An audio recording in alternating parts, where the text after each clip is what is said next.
Con la venia de la presidencia, señorías, señoras y señores representantes de la Comunidad Foral de Navarra, el Grupo Parlamentario Vox ha presentado una enmienda a la totalidad de devolución al Gobierno al proyecto de ley por la que se modifica la 2890 de 26 de diciembre, por la que se aprueba el convenio económico entre el Estado y la Comunidad Foral de Navarra.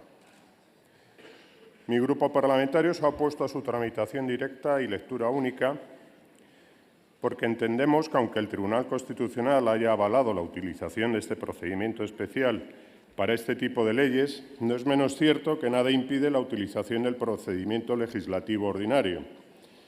Se está utilizando un procedimiento que permite que el Pleno, en un único debate, pueda aprobar una iniciativa sin que tenga que recorrer los pasos previos de ponencia y comisión. Esta circunstancia ha sido criticada de forma unánime por la doctrina, objeción que compartimos en su totalidad en la medida en que supone una severa restricción de las facultades legislativas de los diputados y los grupos y redunda en el ejercicio de la función legislativa de este Parlamento.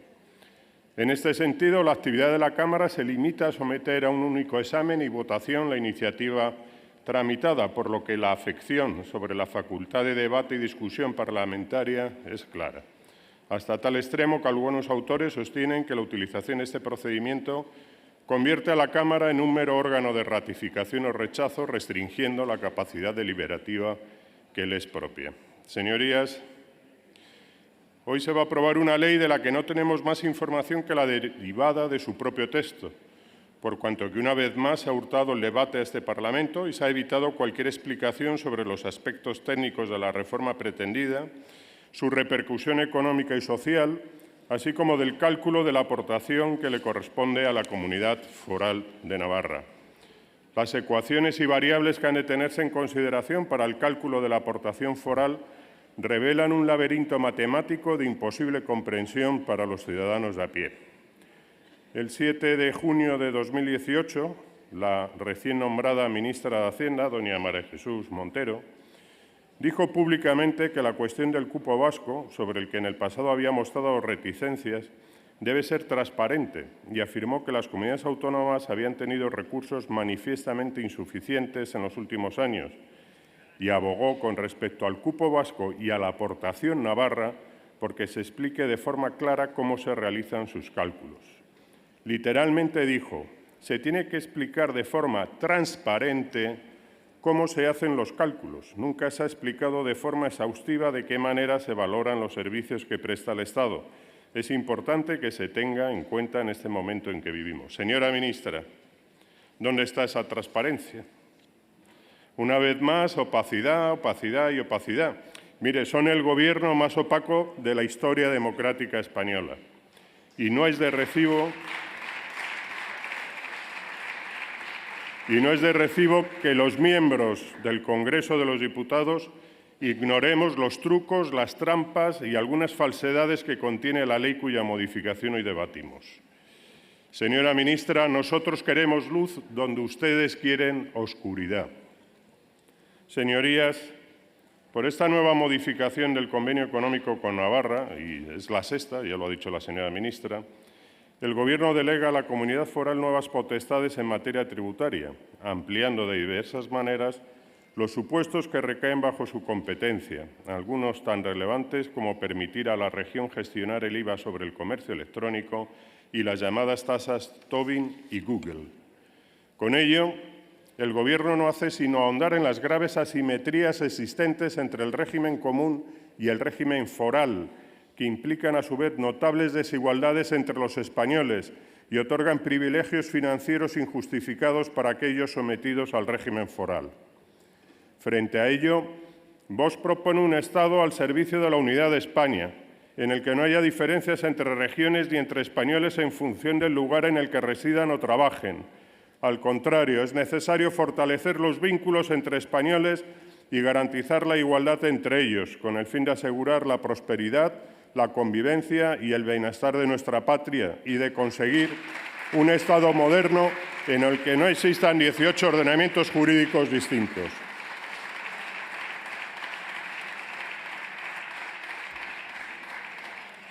Es evidente que la pervivencia de alegados derechos históricos regionales, amparados en la disposición adicional primera de la Constitución, se traduce en la existencia de un peculiar régimen fiscal que no hace sino profundizar en la desigualdad entre los españoles. Por ello, es necesario suprimir privilegios legales como el constituido por el convenio económico, lo que en el presente caso comporta oponerse a la tramitación de este proyecto de ley que postula su actualización. Señorías, el proyecto de ley es, además, una muestra más de la incoherencia que caracteriza a la izquierda española. La actual ministra de Hacienda y Función Pública, doña María Jesús Montero, solicitó en noviembre de 2017 al entonces ministro señor Montoro, cuando ella era consejera de Hacienda de la Junta de Andalucía, que acabara con los privilegios forales y le exigía literalmente lo siguiente: abordar un recálculo del cupo vasco y de la aportación navarra a fin de que el reconocimiento de sus derechos forales no se traduzcan en privilegios financieros injustificados. Evidentemente, la petición de la hoy ministra no contemplaba que el futuro Gobierno de su partido descansase en el PNV y en EH Bildu. Por otro lado, Alain Cuenca, director general del Instituto de Estudios Fiscales y secretario del Comité de Expertos para la Reforma Fiscal, ya en 2017 denunció ante el Defensor del Pueblo la inconstitucionalidad del sistema y manifestó literalmente lo siguiente: el cálculo del cupo vasco presenta errores, incorrecciones y datos inventados y permite que el País Vasco y también Navarra reciban dinero del resto de España. Señorías, el artículo 31 de la Constitución española preceptúa que todos los españoles contribuirán al sostenimiento de los gastos públicos de acuerdo con su capacidad económica mediante un sistema tributario justo inspirado en los principios de igualdad y progresividad. Esta igualdad debe ser interpretada en consonancia con lo dispuesto en el artículo 14, a cuyo tenor los españoles son iguales ante la ley sin que pueda prevalecer discriminación alguna por razón de nacimiento, raza, sexo, religión, opinión o cualquier otra condición o circunstancia personal o social. Y en el artículo 139, según el cual todos los españoles tienen los mismos derechos y obligaciones en cualquier parte del territorio del Estado. Junto con el principio de igualdad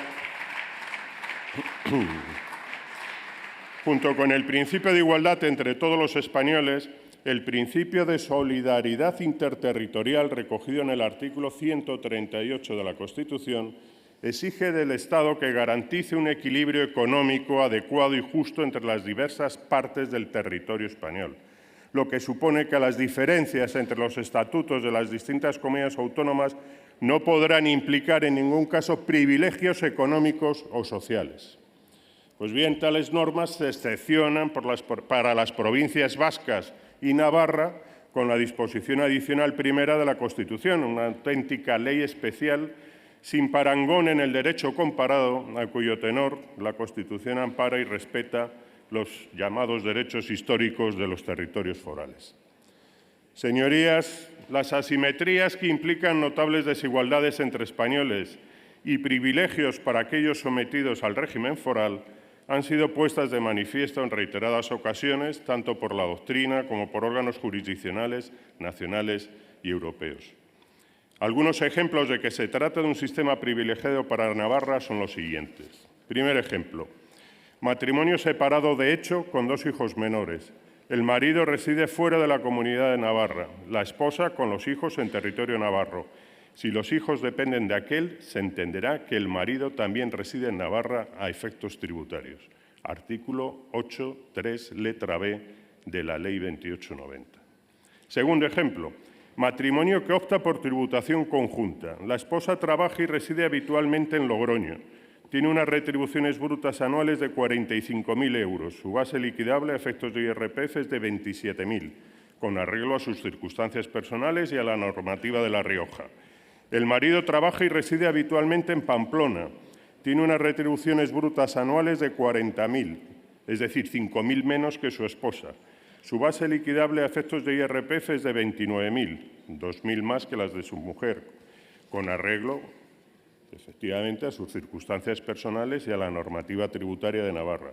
Pues bien, corresponde a la Comunidad Foral de Navarra la exacción del impuesto, y así lo determina el artículo 9.2 de la Ley 2890.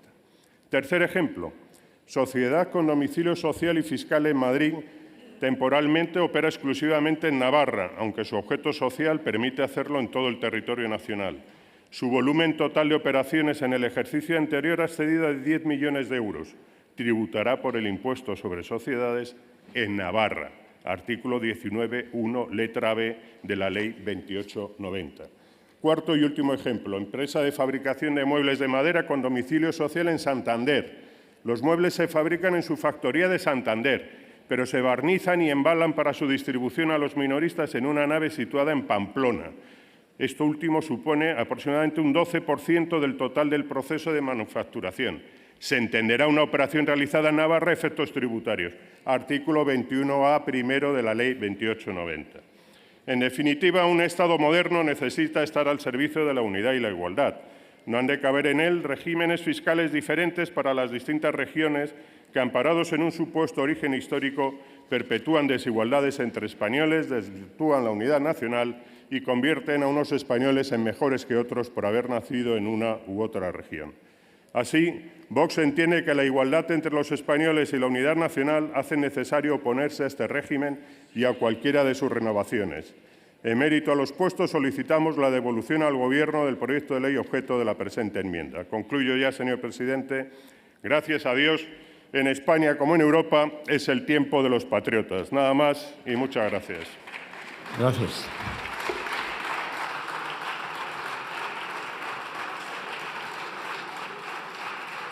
Gracias, señor presidente. Mire, señor diputado, el que posiblemente escribe y no lee es usted. Yo llevo leyendo toda mi vida por razón de mi profesión como letrado de una administración pública y funcionario público. Y le puedo decir que la enmienda a la totalidad pues no tiene nada que pueda ser reprochable en el sentido que ha dicho usted, que nos ha llegado a llamar xenófobos y no sé qué historias, que no sé qué tenía que ver con el tema del convenio navarro. Mire, aquí de lo que se trata es de la desigualdad real que hay. Hay unas comunidades autónomas que están sometidas a un régimen común, que es el Estado el que dicta los límites, tanto en tributos cedidos como en propios, hasta dónde pueden llegar, y hay dos autonomías que tienen un sistema propio en el que hay opacidad, en el que no sabemos cómo se calcula el cupo vasco y no sabemos cómo se calcula la aportación navarra. Y cuando la señora ministra era consejera de Hacienda de la Junta de Andalucía, le decía al señor Montoro que producía desigualdad. Y le decía al señor Montoro que no podía haber esa opacidad en el cálculo del cupo vasco y de la aportación navarra. Claro, es muy fácil cuando se está en una autonomía donde estás viendo que hay desigualdades, pedir al ministro de turno que no existan desigualdades, pero cuando justo al año siguiente la nombran ministra, dice, bueno, esto lo vamos a arreglar porque lo vamos a hacer todo con transparencia. E insistió en lo de la transparencia. Vamos a ser transparentes. Va a saber todo el mundo cómo se calcula el cupo vasco y la aportación navarra. ¿Se ha enterado algún miembro de esta Cámara cómo se calcula el cupo vasco, que en el mes de diciembre se aprobó la modificación de la ley? ¿O se ha enterado algún miembro de esta Cámara que estamos hoy debatiendo la modificación de la ley del convenio económico con Navarra, cómo se calcula la aportación navarra? Aquí no se ha enterado nadie. Yo no sé dónde está la transparencia de la que presume este Gobierno. Por cierto, Gobierno que, como decía antes, es el más opaco en la historia de la democracia, con más de 1.200 resoluciones sin atender del Consejo de Transparencia y Buen Gobierno. No sé de qué presumen.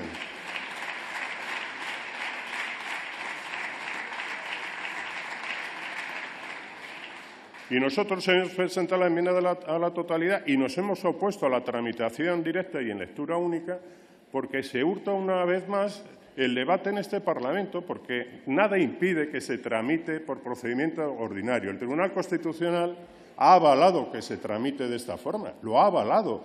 pero no impide que se tramite por procedimiento ordinario. Y no es de recibo que no tengamos ningún tipo de información, que se nos presente el texto del proyecto de ley como toda documentación. Y cuando uno pregunta, bueno, ¿y las fórmulas estas que vienen al final del texto para el cálculo de la aportación, ¿en base a qué? ¿Dónde tienen los informes económicos que avalan esto? Se ríen de nosotros. No nos lo dan. Y cuando lo pedimos por escrito, bueno, en la página web del Ministerio, en el portal de transparencia, pero si no hay nada, no hay nada. Pero ¿dónde está la señora Montero, aquella de Andalucía que reivindicaba Señoría, debe ir finalizando, estas transparencias? Sí, presidente, concluyo. Mire, yo le he puesto ejemplos claros de los privilegios de la Comunidad Foral de Navarra. Ejemplos. Y le he dado los artículos donde viene. Pues no diga que nos inventamos las cosas. Y, por cierto, de xenófobo, nada. Nada más y muchas gracias. Muchas gracias.